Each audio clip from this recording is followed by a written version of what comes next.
Well, today it's Colli Talks Transformative Conversations, and I am so excited. I have the most amazing guest today for you to embrace and learn from. It's just really a world of synchronicity, and like I say, you'll find this out throughout this conversation that I'm about to have. Today, I have a Dr. Birgit. Her journey is amazing.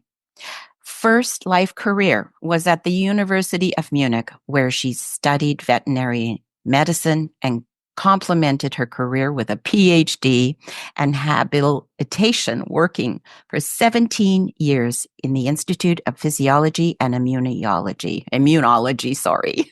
Her work was awarded with numerous prizes before she completely changed her professional work 6 years ago towards the human medicine field, becoming a naturopath and a trauma healer. Wow. And by the way, is also a nutritionist guiding people in an online group setting with therapeutic fasting into intuitive eating.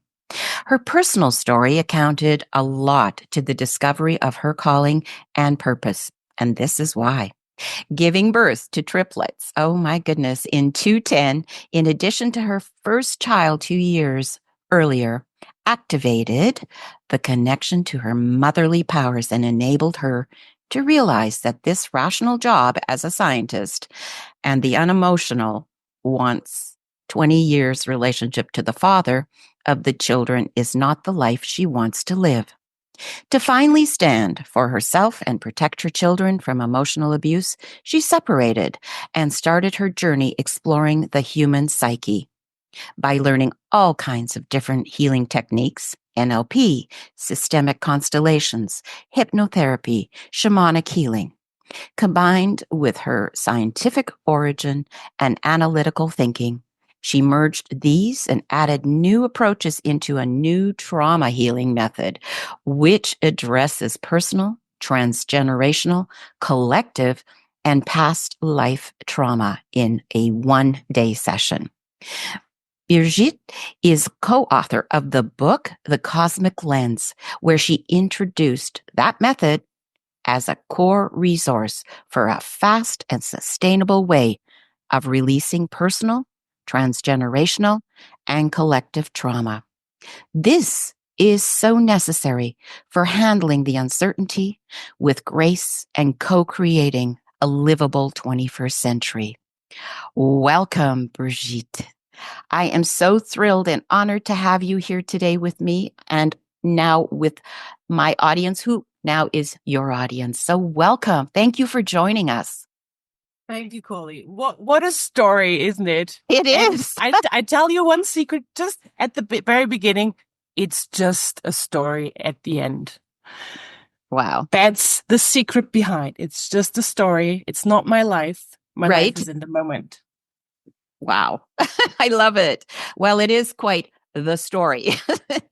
And Yes. yeah, exactly. I was going to ask you, you know, moving from, science to spirit, like your career beginning in the realm of veterinary and science and physiology, and so deeply rooted in research and analysis, there had to have been a moment or an experience that made you realize you needed to transition from this rational scientific world to the deeply emotional and intuitive path of trauma healing. What was it? Yeah, it was I just told that story, my son, who happened to channel that story to me because one of two of the triplets are identical twins. Wow. So there are, working with inbred mouse lines and inbred lines for in the field of science. I knew what is an inbred, like what is an identical twin like. And 6 weeks after the birth, so we couldn't distinguish them. They were Right. completely the same. And 6 weeks after birth, Johannes, John, Right. he developed a very big birthmark on his shoulder. And I thought, what is that? I thought it's a stain or something, but it was a birthmark, like a cafe au lait thing, a really big, how is it called? Birthmark? Birthmark. Yes. Yes, Mm-hmm. yes. Yes. Mm-hmm. So I realized that this is a sign of his soul to me that he is not his brother. He is different. He has a different soul. He is a different individual. And it's nothing to do with genes and science and whatever there is. So I really opened my up for the absolute proof for the soul, that a soul inherits a body, Right? a soul inhabits, a soul inhabits a body. And this the humble, so it was like Moses in front of the bush Mm-hmm. I really saw the proof of God in my family and in this beautiful baby. But I realized that God is he is like the divine. I could see the divinity of my son by showing me who I'm different. And it was just a sign of his divinity, not like that someone up there he himself decided to celebrate his individuality.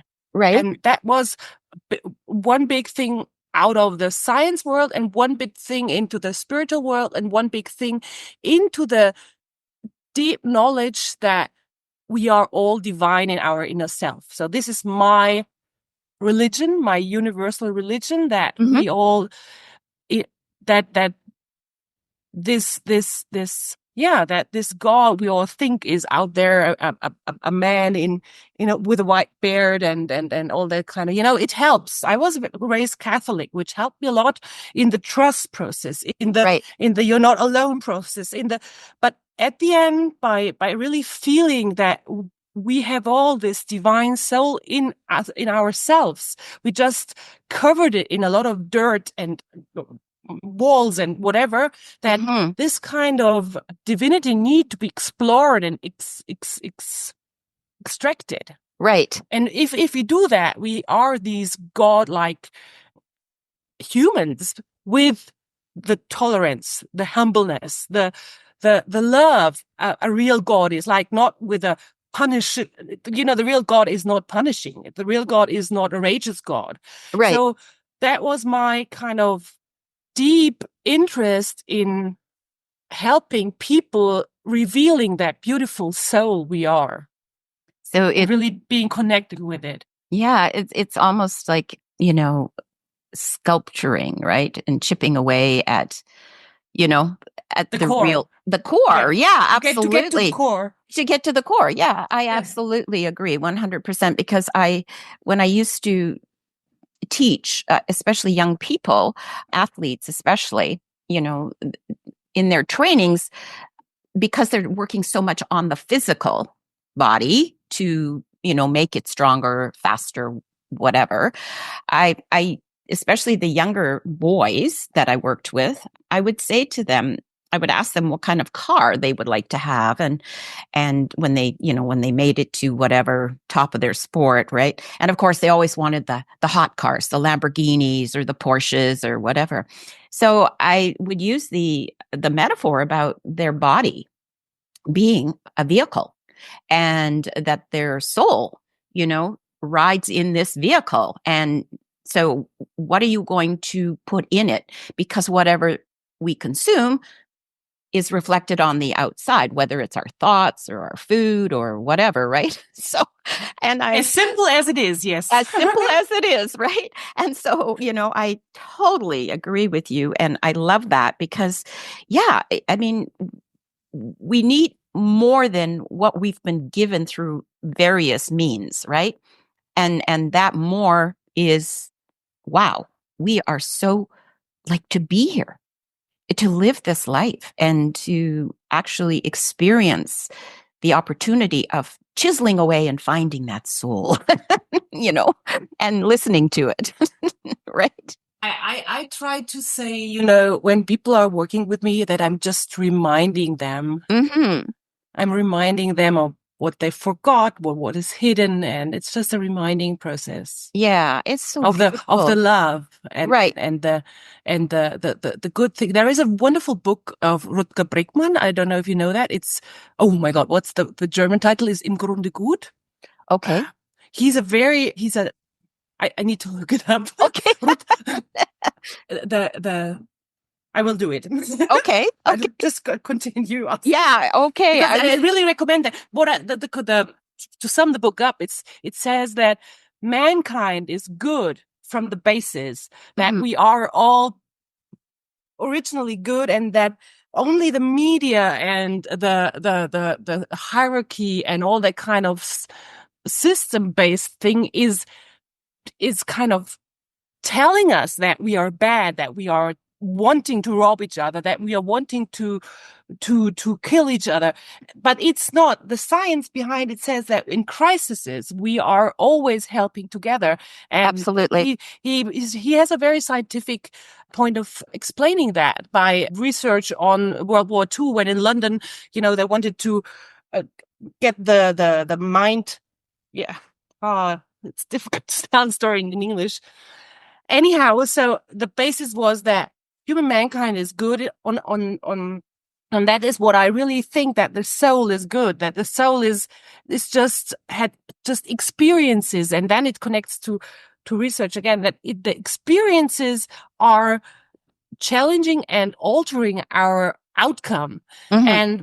And that we are, from the epigenetic part, I will explain that later, we know that these experiences are changing our genes, our outcome, but it's possible to change the epigenetics of a body. Right. So that was a kind of a curve now. Right. No, thank you for sharing that. Absolutely. And speaking of change, I was going to ask you, there's so much in the power of being a mother, and you've shared, giving birth to triplets and that experience, and that obviously a very pivotal moment that awakened your motherly powers. But how did that experience shift your perspective on your personal and professional life? I told you that I was very in the trust of God at that Mm-hmm. time still. Mm-hmm. And I just knew that I can carry the load I was given to. Mm-hmm. And it was just like, it was a natural pregnancy. So I wasn't in kind of I would, like, no, what's it called? So it was naturally perceived. Wow. And so I was just like the synchronicity, the coincidence, my fate to be their mother.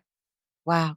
Beautiful. And so I was kind of thinking, when I was getting that, it's on my plan, and when it's on my plan, I can make it, and when I can't make it, I need to deal with what are the challenges behind. And actually, I think the why I was given the triplets was, I was kind of I'm a high energetic person, so I have Okay. a lot of power. I'm a generator in human design, and with one kid or with two, I would have been totally under, you know, not fulfilled at all with the work and my job and all that kind of stuff. Right. When I was given the triplets, I had to let go. That was Mm. my personal way of learning. I had to let go because you have only two arms, you have two hands, you have two breaths. You need to ask for help. You Right. can't do it for yourself. And that was really the school of life for me, that I learned a lot about social systems, helping volunteers, relation, my kind of my family, his family, and then helping together, but still dealing with individuality of certain people. So it really helped me to figure out that I had to let go of my expectations, and also to figure out that everyone is individual and that people are different. And without that experience, I would have stayed in that hustle world. I would have stayed in that achieving world. I would have stayed in that better, more faster world, because I was good in that. Mm-hmm. Mm-hmm. And with the four kids, I realized that letting go is a good way. Letting go is slowing you down in a good way. Mm-hmm. So And that what the real definitely, purpose of life is. yeah, absolutely. And that definitely, shifted your professional life for sure, right? Yes. Yeah. Yes. Awesome. What a journey. what a journey. I'm sitting here with one daughter and I'm thinking, wow, yeah. But anyway, it's a beautiful thing. Yes, I tend to say that this was my diagnosis Oh, okay. because sometimes I realize in the people I'm working with Mhm. that there is that point of life where you get a diagnosis of kind of it sounds like a final diagnosis, Right, but it's kind of giving you the opportunity to really think what is important in life, what you want to keep and what you want to get rid of. And so it can be mostly it's kind of a disease like cancer or a stroke or right. something or an injury or an accident. And in my case, it was triplets. It was my It was diagnosis your where I diagnosis. realized what life is really for. Exactly. Wow, I love it. It's great. And moving into, the breaking of the cycle of a relationship, right? 20 years and doing that to protect yourself and your children. Like that must have been incredibly challenging. What did that journey teach you about courage and self-worth and emotional resilience? Yeah, I told the story in the book. That was the first time I ever told it in like officially, and now I'm Hmm. telling it to you in person. Yes, please. So the four kids kind of showed me the unemotional of the emotional unavailability of the father of my ex-husband because I was adapted to him, but they're kind of had needs and he couldn't fulfill them. And I felt these needs so much more than I felt my own. So Right, that's what I mean when I say with my motherly powers, so that I really could see the pain this the emotional unavailability is causing to them. So this was one of the first steps. So I separated when the little ones were 5, okay. and that was yeah. So this was my kind of catalyzing moment that they kind of channeled that to me, or they kind of were telling me that because I didn't. I was adapted so well to him. Hmm. And so the courage I had for the separation was just for them in that moment. Right.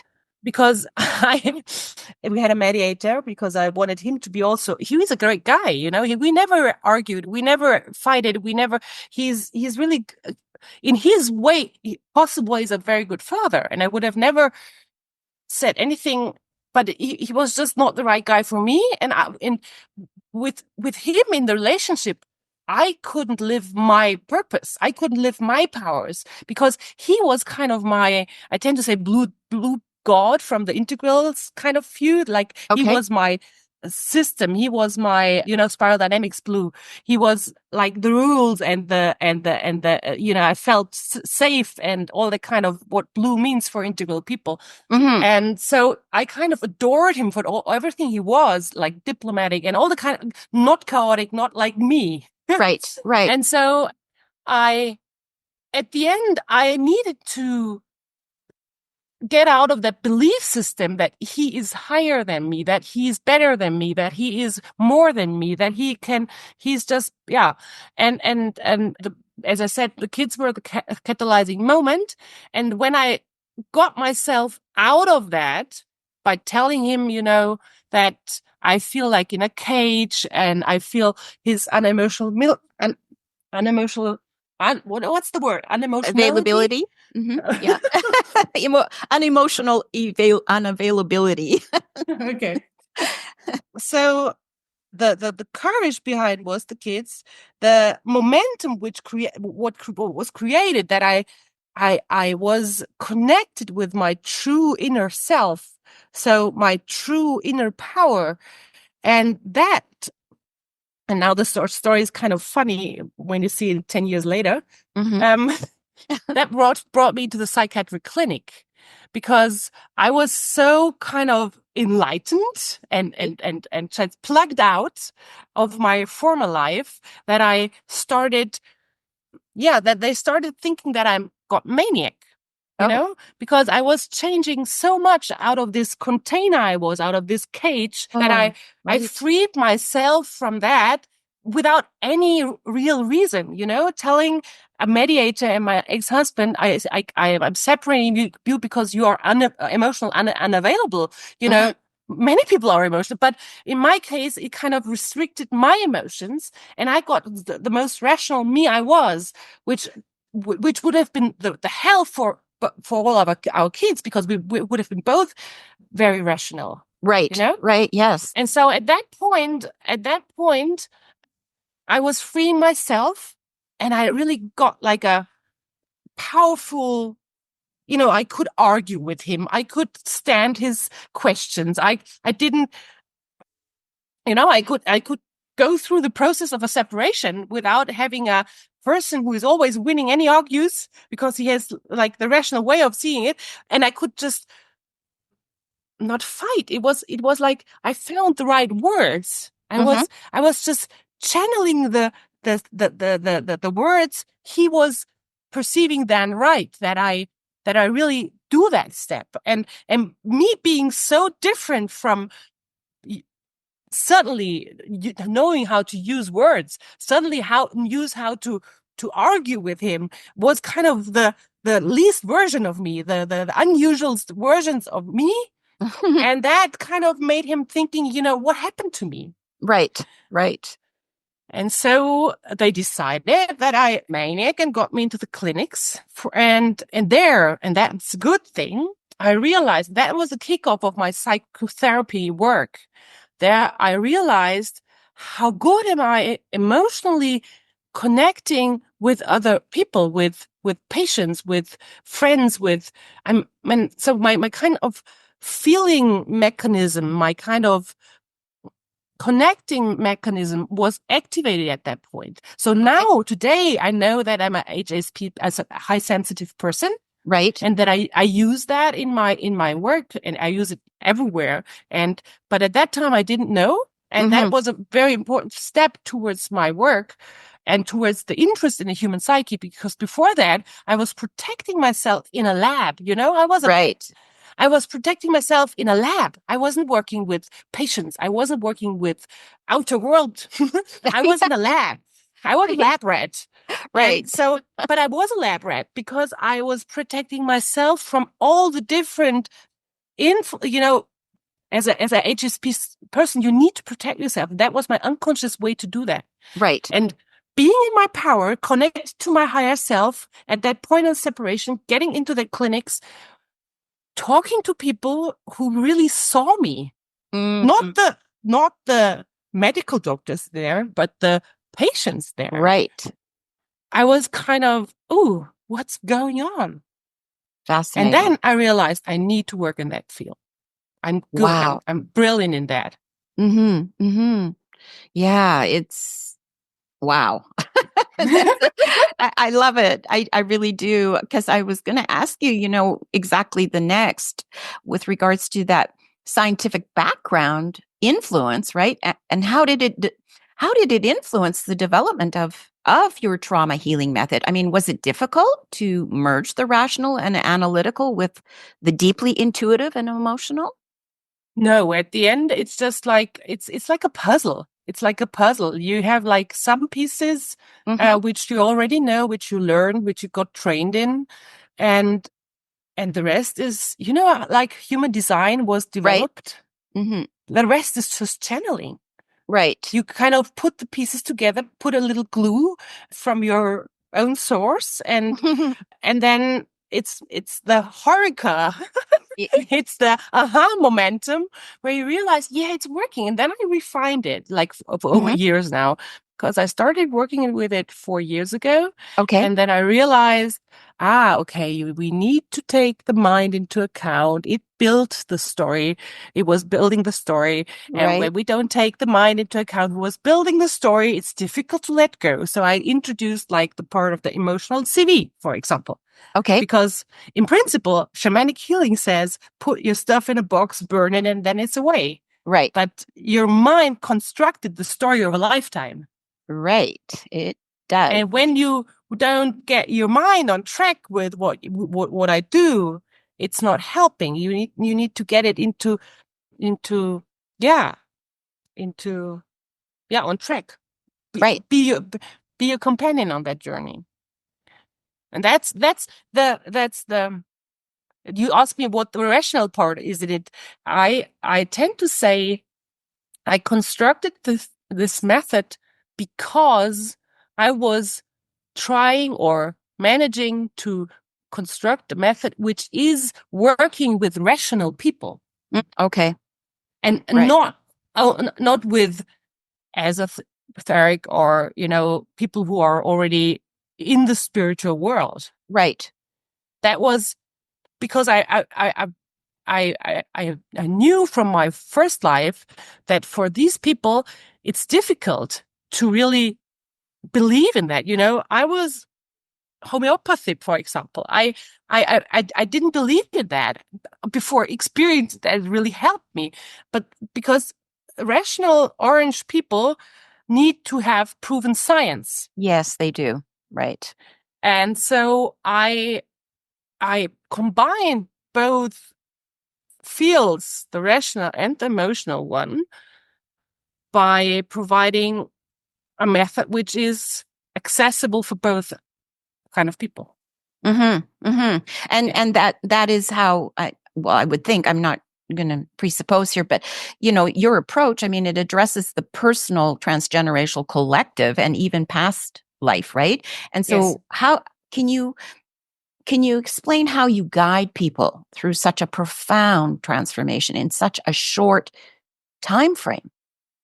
So the guiding is, so I'm working with visualizations. So the Okay. basic work is visualizations, Okay. and the visualizations of the trauma in personal life are objects which we find or kind of reveal, Mm-hmm. which contain various different traumas. For example, a separation, a disease, the relation to my mother.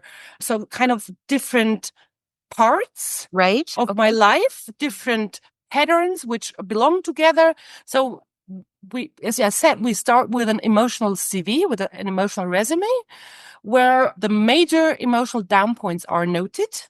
Right. And then we put them into like the order is coming with the resume. And Mm-hmm. we put them into like in those objects. And the objects are then holding the energy. They are containing the emotions on that, only the negative emotions, only the negative parts. So, okay, when we build up that for the personal life, Mm-hmm. I keep track what we're working with. And then in the session itself, the session is kind of just the destroying part of that. So we destroy those objects Okay. and we work with like 5, 6 boxes which resemble. So we always start in the today, and in the today we have the first box, like for example, back to normally the first box is until COVID started, because it's a very very good start. Everyone remembers that, Yes. and so this is kind of like 3 or 4 objects from that time. You wanted to get vaccinated, you didn't want to get vaccinated, or you were lonely or whatever, and kind of 3 different items, objects, or emotional challenging stuff is getting in there. Mm-hmm. And the beauty of it that is that in the same period of time, so from, for example, today to March 2020, Right. there is also a lot of negativities in the subconscious mind. Yeah, if you see the iceberg in front Right. of you, we have the conscious mind and the subconscious mind. And I wanted to create a method coming from hypnotherapy, which addresses also the subconscious, the subconscious mind, Mm-hmm. and the without getting into each of the problems individually. So, Right. for example, in a constellation work, you get to so different. This is different from constellation. Right. In a constellation work, you come to to get to a session with a certain problem. Okay. And in the problem, you can see the links to other subconscious parts, past life parts, da, da, da. You have all something which is all interlinked in your iceberg. So you have all these kind of, yeah.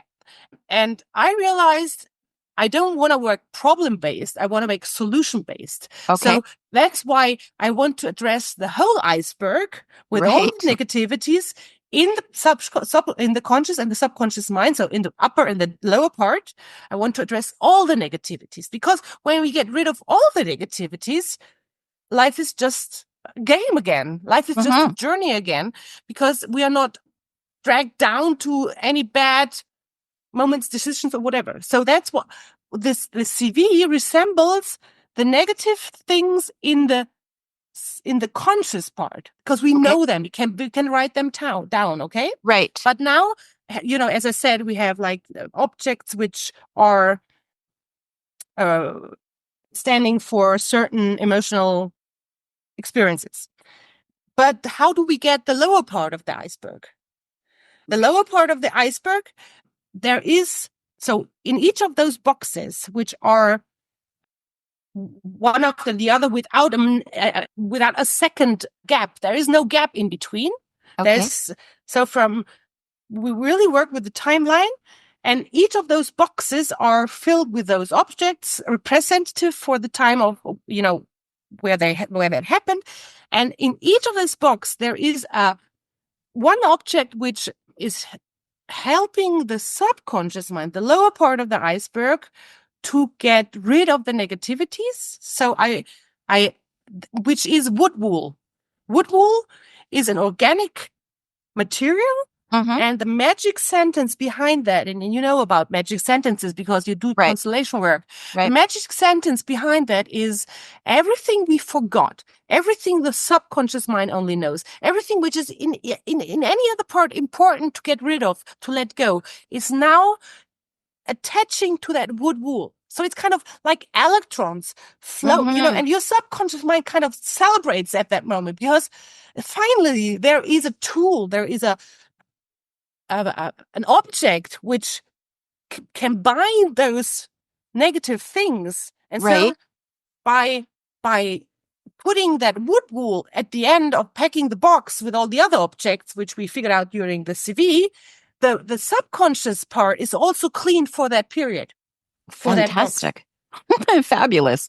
And that's the secret behind it. And that's one of the things, packing boxes and putting stuff Mm-hmm. away is done in many other hypnotherapy based or other methods. But Right. having the secret, or not secret, it's not secret, it's not a secret. Everyone, the imagination is so powerful. Right. And what helps, because no one can help herself, is we're all co-creative beings. So being with the client and guiding him through the process and making that objects really visible. We Okay. are creating that, is manifesting, is really putting into a real concept, into a real, how to say, it's making it real. The Right. co-creative process, that we are both knowing that this object and the wood ball is holding all the negative energy. We put in the box, we close the box, the client is destroying the box, and in that moment, destroying the box, you can feel it. And working with constellation, I know that you Right. feel that. Yes. And you really feel that this box is now destroyed forever. And we send it not just to the sun, we send it out of the universe. Oh, So wow. in nanoparticles, we send it out of the universe. So out of any belief systems, out of any wherever. So Mm-hmm. it's really non-existent anymore. And that's Fabulous. the powerful part of it.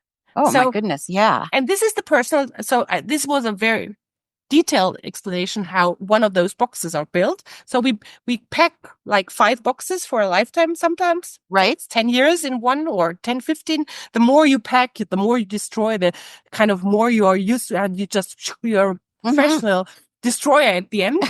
Right. It's And it's also very empowering because you destroy it yourself. No one right. is doing it for you. Right. I'm just Exactly. guiding. As I said, I'm just a guide, but I'm kind of encouraging you. And in that part, there is also, as I said, the systemic part is important while we destroy the boxes. Hmm. There are objects who are related or connected with people who we are still attached with.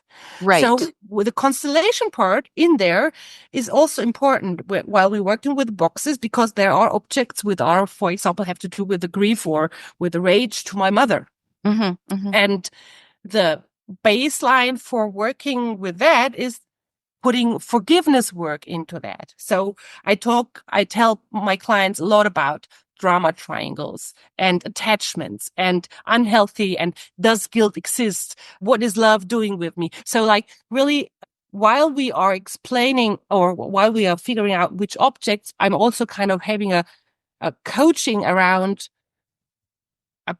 how to get out of this and how to forgive. Right. And at the end it's shedding of tears, but it's really at the end it's the realization that without forgiveness, and people who are sitting with me are always at the end forgiving their whoever. I'm working also with abused women, and Hmm. it's because if we don't forgive, and it's not the forgiving that I don't know it anymore, but the forgiving that this person at that moment, so the detachment, Right.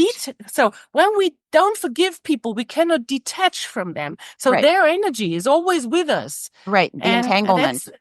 the entanglement. Yes, the Yeah. entanglement and detangling ourselves from that energy is freeing ourselves, and being with me for a day is and the talking about the resume takes about 70 time of percent of the time we are Hmm. with, because this is the preparation for letting go, Right.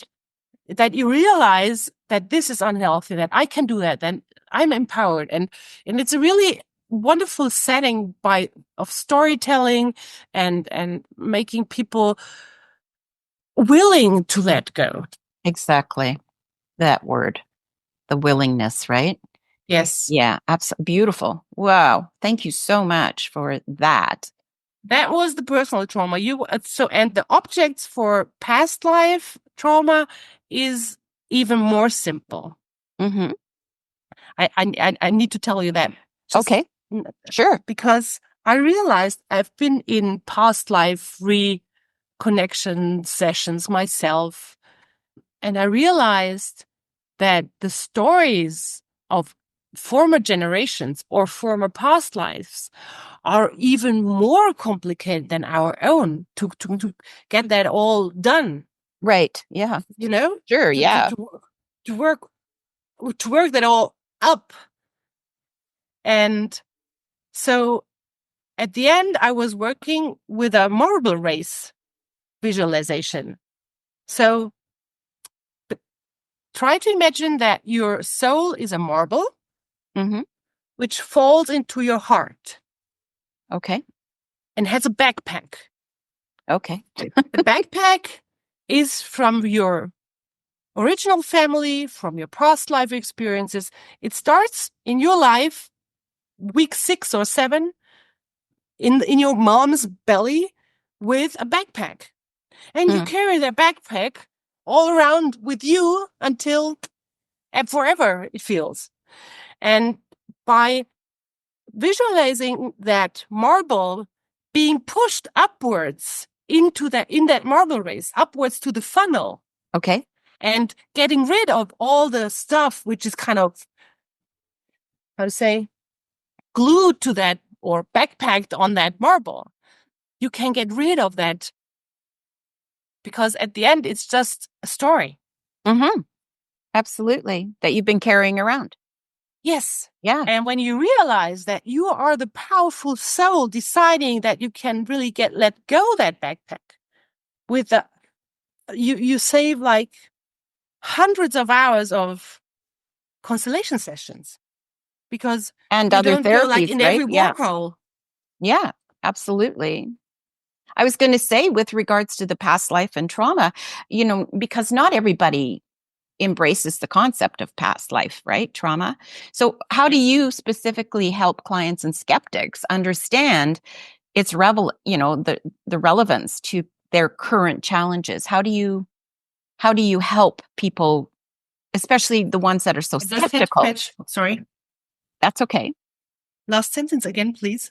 Oh, okay. I was just saying, how do you help clients and skeptics, especially, understand the relevance to their current challenges? Being as they don't believe, they might be skeptical about the past life and trauma. Okay. So when they don't believe about past life, they don't have to.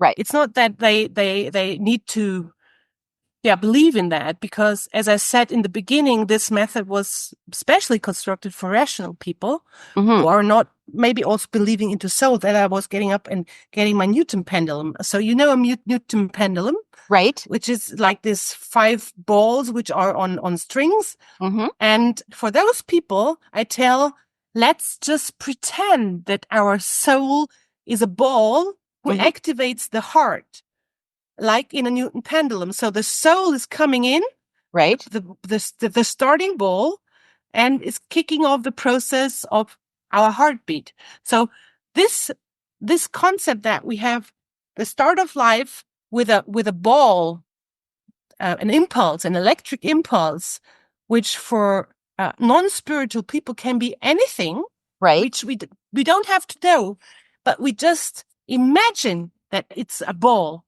And we imagine that it's a marble. So that this energy, this electric impulse, which is starting our life, independently what happened to our ancestors, that we don't have to know. That's the good thing. Right. We don't have to know. And we couldn't possibly know everything. Yes, that was my realization. That was my kind of, how do we solve that? We could not possibly know all that. How do we trick the mind that there is a possibility to get rid of it without knowing it? Exactly. And with the marble race, that works, because it's just like, let's pretend your impulse of life or your first heartbeat is activated by a marble falling out of a marble race into your heart. And then we just work with that marble. And that marble at the end, we transform it. Okay. We transform it into a glowing big, in in a big, in a lightful being, and which is our soul. And at that moment, the person I'm working with is not realizing that this is the soul. And then we transfer that soul into the cleaned up body. Right. And and the person, so there is the second magic sentence is, so we put that ball on the pedestal next to the person, where she worked with it. And the magic sentence is, because you are the creator of your own life, now you can start that life again by pushing consciously that ball back into your heart of the now. So that's really the magic sentence, that you feel empowered. You don't have to suffer from your former life, from your personal life. From the moment you entered the room where we work with, it's possible that you reconnect with that powerful, lightful soul you are by visualizing it, pushing it back to yourself. And then the game of life just starts, and then you are in that meta perspective. Right. Also. Exactly. Yeah, absolutely. Wow. It's beautiful. Because as a creator, you are in the meta perspective. Right. Exactly. Fabulous. It keeps you out of the stories. Yeah. And beauty of it, what I figure out for myself is that you kind of don't need your mind anymore. That's where the huge trust comes in with the flow. Yeah. The universal and flow. Some of you might know those bliss moments where you just know what to do, and you just know that this is right and this is wrong, and no, I need to go to the left because there is, and then you met something, synchronicities that we just said. Yeah. And this is a kind of, as you said, the trust behind the plan, behind that you are, and that's why it's only a 1-day session, Colli. Perfect. Because so there is 2 follow-up talks, because your mind sometimes kind of getting back and talking you out of the scenery. But in principle, it's like I help the person reconnect with the inner, with the higher self, with that beautiful, lightful soul, having a powerful feeling, all the body sensations fit to that, what just happened. And then I can just let go from that client again, because I know that the flow state is taking Right. care of that person. Because it's like, we are frequencies. I mean, when our frequency is cleaned up, I tend to say, when you're a musician and you have a guitar which has rust on it, Right. a rusty strings, your sound is not attracting anyone, even if you're the best guitar player on the planet. Right. And what we do with that session, we clean up the iceberg, which is the guitar string, which Right. is the rust. And when we clean up that, when you play that guitar by getting to the next day and the next day and the next day and the next week, you realize that you are attracting the right people. You're finding your tribe. You hear your inner voice much clearer, and that's why it's kind of and the difficulty of it. I'm losing clients all the time. Well, yeah. I mean, the thing is, it all comes down to it all comes down to alignment, right? Yes. So everything is in alignment and flow, Yes. and the flow through us as us, right? Yes. So the universal flow can do that very succinctly, as opposed to bumping and grinding and fidgeting and everything else that happens. I was going to ask you, with regards to your the cosmic lens, fascinating. You emphasize releasing the trauma as essential to co-creating a livable 21st century. And so what do you think is the biggest barrier preventing individuals and societies from fully addressing trauma today? Preventing from fully addressing trauma so that they don't want to work with it, you mean? Well, there are barriers. Like you say, you're losing clients. I do too. I'm not losing clients. I was saying when I'm working with them, I don't need to work with them again. Exactly. Well, that's what same. It's okay. So I don't mean losing like they're not. Okay. But they come and they do and they go, and you don't, they don't need to come back. Yes. It's a beautiful, which is wonderful. Yes, yeah, exactly. Because it works. Yes. It's working. So your question was, the thing is, I have an answer for your question. Okay. I was some other person was asking me, how do you get a narcissist to a therapist? Because the narcissist, that was a kind of a the kickoff of that conversation, and I will answer similarly as I answered him. Mm-hmm. The body is making so the narcissist is never going to a psychotherapist because he is convinced that he is perfect, all that kind of stuff. How do we get those people into trauma release? Easy, because they develop chronic diseases, physical diseases, which the school medicine system cannot address anymore, cannot solve anymore, and either they kind of, I don't know, don't have to die for it, but either they give up and the body gives up, because that's the cool thing in the time of in that period of time we are, that all the classical systems don't work anymore. Right. And then people who are looking for solutions and don't want to give up, at the end meet a therapist, a psychotherapist, at the end have to realize that we have a mind, body, spirit, and soul connection. Mm-hmm. If they not, on my website, I'm proposing my method by connect yourself with your self-healing powers again. Right. So as I said, I try to explain that when we solve these inner blockades, belief systems, and all that kind of which holds back our self-healing powers, we are able to heal ourselves again. Mm-hmm. And so people who are not thinking about trauma, that's why I wanted to make it such a general way of working with the negativities or influences, because when we clean up everything, the one thing we need is also included. Right. And that leads me to, the therapeutic fasting, to intuitive eating, right? And your work with nutrition and fasting involves helping That's people, why I combined right? it. Yeah. Yeah. So That's it does sound a bit weird that no, you're a no, not nutritionist, not for you, I not for know, me, but not for maybe people for who others. know.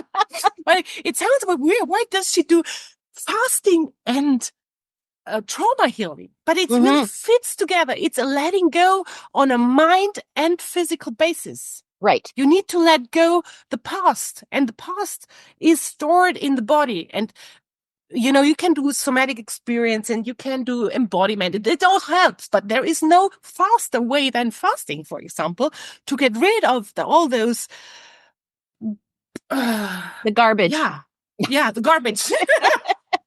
It gobbles it up, right? I mean, it just it's like a garbage truck coming and it just takes all of it and who knows where it goes, but it's gone. Yes. Right? Out of the body, definitely. Out of the body, definitely. Yeah. And you talk about handling uncertainty with grace. And in our world that feels for a lot of people increasingly unpredictable, what practical advice can you offer for, say, staying grounded and hopeful while co-creating a harmonious future? Remember that you are a loving being which radiates love and smile into the world. That helps for working with other people. So just put a smile on your face. And for your inner grounding, breathing, it's just like there are so many vagal maneuvers that you are the 4-7-8 breathing, box breathing. It's just like sighing even helps. And Right.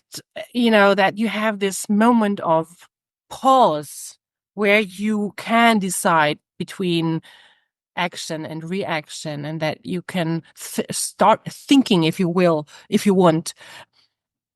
But the pause of a breath, one breath, is really making the difference. So that would be my very practical approach. Okay. Awesome. Thank you. Yes, breathing. And, when you mention smile, it's very interesting about smiling. The liver loves it when you smile. And it's interesting because the liver holds anger. So if you're smiling, the liver can't be angry. Yes. So we're not going to project anger out onto the world. We're going to project smiling, right? Which is so amazing. Yeah. And I would stop watching the news. Oh, yeah. So as a very practical guy, because you really can't. I don't want to get into political, right? But so I think with your peaceful energy, which you radiate out to the supermarket encounter person, which or to the taxi driver, or to whoever you see, is much more influencing the peaceful world you're living in from small to big, than listening to the news somewhere in a country somewhere, or in European cases closer than we think, but you can't do anything. And that makes you freezy. That makes you in a freeze state. That makes you, it puts you into a kind of a, how to say, inactivated state. Because you realize you can't really do something about it. And when you work with a smile in your closer environment, you really see that you can do stuff, that you really can influence others by making them smile in a small scale, but in a real scale. Absolutely. And that small scale is a ripple effect, right? Yes. Absolutely. So, Birgit, your vision, I want to know, looking back, right, on your extraordinary journey, which I'm just like wowed by, what is the one message or insight you hope your listeners listening to this now will take away from your story, and your work, even though it was just a story. But it's an extraordinary journey. And I just want to so honor you for being here with us today. And I just want you to be able to share with, your listeners a takeaway. The takeaway is that believe in your own powers and believe there is a lot of power, and don't make yourself a victim. Yeah. And as I said, the methods are easy. I'm selling all the secrets. If you want to do it for yourself and find a friend who's doing it for you, just feel free. But for others which are more lonely or need more help, I'm there. Okay. I am there. That's wonderful. I'm in service. I'm in Yeah, service. absolutely. You are. And I'm so honored that you joined us today. And I will be sharing all your information, Thank you. on the podcast. It will be in print as well as the verbal, of which we've talked about. But your information, so people can be in touch, is very important, and I will be sharing that. And I just really, from the bottom of my heart and from my soul's journey, I'm very humbled and honored to have you with us today. And Don't be. oh, I am. I'm so grateful. I'm grateful. I'm very grateful. And I wish you nothing but the best and so much love and gratitude. It's all there. Yeah. It's Thank you Thank so you very much. much. Yeah. Thank you, my dear. It Thank you. was a pleasure. Absolutely. Same. Same here. Thank you. Hope to meet you somewhere for a real hug. Oh, absolutely. I'm coming to Europe. Yes. And there's always a free couch here. Oh, well, be careful what you wish for. I may take it up. No. I'm not careful. I'm that's what I do the same. I just travel to places where our free couches are. Well, same if you come to Canada. And I'm Yes. in the middle of nowhere in the prairies, and it's very cold here right now. So if you're coming, come in the summertime. I'm an ice bather. I don't care about the coldness. Okay. Yes. Okay. Yeah. Well, you're welcome anytime. So, No. all right, my dear. Thank you so much. Yeah. Bye-bye. Bye-bye.